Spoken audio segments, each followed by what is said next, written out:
Assalamualaikum warahmatullahi wabarakatuh. Perkenalkan, nama saya Surya Damaruka. Saya salah satu mahasiswa dari Universitas Ahmad Dahlan Yogyakarta, dari Fakultas Sastra Budaya dan Komunikasi, dan dari Prodi Ilmu Komunikasi angkatan 2019. Baik, di sini saya akan menjelaskan hasil resume saya terkait biografi tokoh Muhammadiyah Bapak Insinyur Muhammad Najih. Baik, Insinyur Muhammad Najih, Sang Teri Menggurita, lahir 8 Juni 1962 di Gresik, Jawa Timur. Bapak Najih adalah anak sulung dari 8 bersaudara. Sejak kecil, ia sudah diperkenalkan dan diajarkan oleh bapaknya berdagang ikan. Sepulang sekolah, ia selalu membantu bapaknya berdagang ikan di tepi Sungai Bengawan Solo. Namun pada tahun 1974, jembatan dibangun di sungai. Akibatnya perdagangan di sungai menjadi sepi. Bapaknya pun bangkrut, akhirnya menjual sawah untuk menghidupi keluarganya. Demi membantu ekonomi keluarga, Bapak Muhammad Najih membantu ibunya berjualan bubur setiap pagi. Meskipun ia tidak sampai hati melihat adik-adiknya sarapan bubur setiap hari. Namun ia belajar ikhlas dan menerima keadaan. Bapak Muhammad Najih menempuh pendidikan di pondok pesantren Mas Kumbang, Gresik. Baginya sekolah ialah hal yang utama. Ia banyak mendapatkan ilmu agama ketika sekolah di pondok pesantren.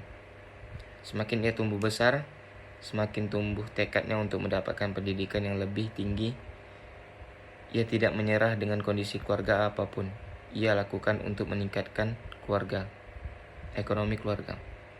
Tak peduli seberapa besar rintangannya. Bapak Muhammad Najih menempuh pendidikan SMA di SMA Negeri Gresik. Di SMA ia dikenal sebagai menjadi anak yang rajin dan pintar. Sampai suatu hari di penghujung masa sekolah, ia mendapat kejutan yang sangat luar biasa. Gurunya memberi kabar bahwa ia diterima di kuliah di IPB, salah satu kampus terbaik di Indonesia. Teman-teman sekolahnya banyak yang mengejek. Meskipun itu, ia tetap bertekad bahwa ia kelak akan menjadi orang yang sukses. Sepulang sekolah, ia memberitahu kabar gembira kepada kedua orang tuanya. Kedua orang tuanya bangga terhadapnya, tetapi mereka sedih karena tidak cukup uang untuk membiayai kuliah dan hidupnya selama di Bogor.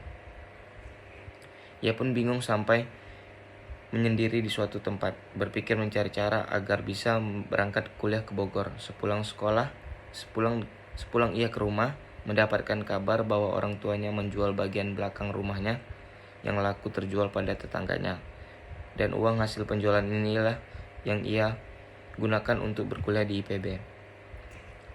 Selama berkuliah di IPB, dia menjadi mahasiswa yang rajin dan pintar. Setiap hari Sabtu selalu ada ujian di kampusnya, dan ia selalu masuk peringkat 10 besar dari ratusan mahasiswa yang kuliah di sana. Bahkan ia sampai mendapatkan beasiswa. Tapi untuk bisa membantu kedua orang tuanya,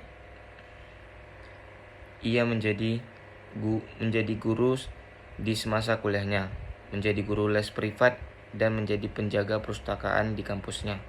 Dan pada saat itu juga ia ditunjuk sebagai ketua asrama mahasiswa di IPB. Ia selalu menulis surat untuk kedua orang tuanya ketika hendak ujian. Ia meminta doa dan restu kedua orang tuanya. Sampai pada suatu saat sebelum ujian semester tiba, bapaknya meninggal dunia. Dan ibunya sengaja tidak memberi kabar agar ia tetap fokus dalam ujian. Setelah kabar itu, ia bergegas kembali ke rumahnya di Gresik. Ibunya memintanya agar tidak kembali ke Bogor supaya dekat dengan keluarga. Tetapi ia bertekad ingin membuat keluarga yang lebih sejahtera. Maka ia melanjutkan kuliahnya di Bogor dan ibunya pun luluh dan memberikan izin kepadanya. Sampai akhirnya ia lulus dan menjadi salah satu wisudawan yang terbaik. Tetapi perjuangannya belum berhenti sampai di situ. Ia harus menghidupi ketujuh adiknya. Karena kepintaran dan kepintarannya, ia bekerja sebagai dosen di kampusnya. Karena ia merasa juga belum cukup, dia mencari pekerjaan lain yang di perusahaan besar. Ia mendapatkan pengalaman dan kenalan yang luas. Beberapa tahun kemudian, ia pindah ke banyak perusahaan.